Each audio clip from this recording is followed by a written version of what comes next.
ได้รู้បងดูបងគ្មានសល់អ្វីអូនជានាងហុញដៃឲ្យបងក្រោកឈរ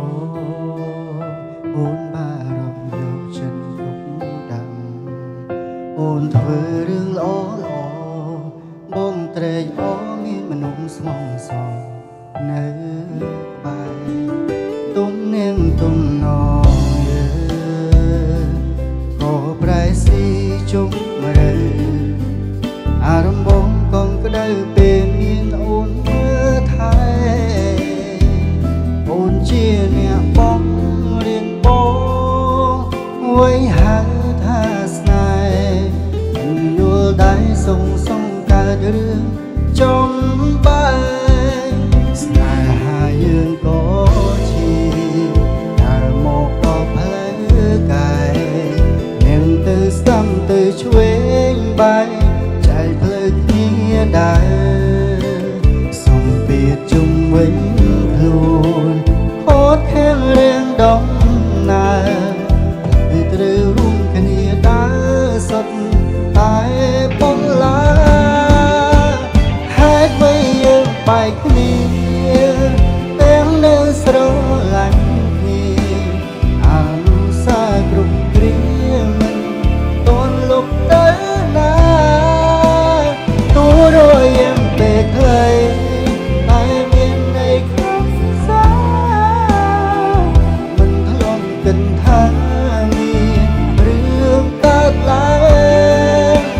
តើមានឱកាសទេគ្នាម្ដងទៀតទេបងចង់មានអូនក្បែរថែបងតូចដើមអាចអោបបងបានទេអោបបងដូចគ្នាពីបាក់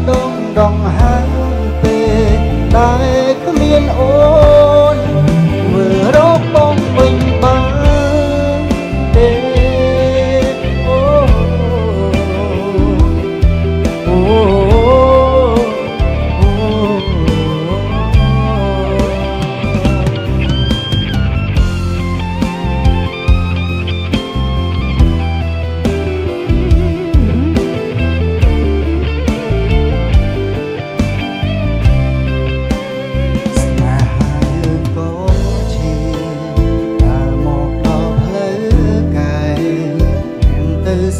ទៅឆ្វេងបែកចែកផ្លូវគ្នាដែរ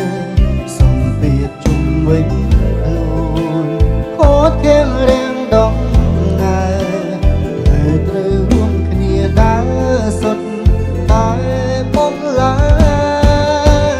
ហេតុអ្វីយើងបែកគ្នាទាំងនៅស្រឡាញ់គ្នាអនុសាគ្រប់គ្រា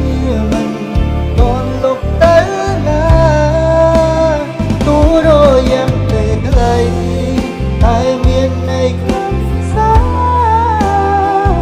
មិនធ្លាប់គិតថាមានរឿងកើតឡើងតើមានឱកាសទេជួបគ្នាម្ដ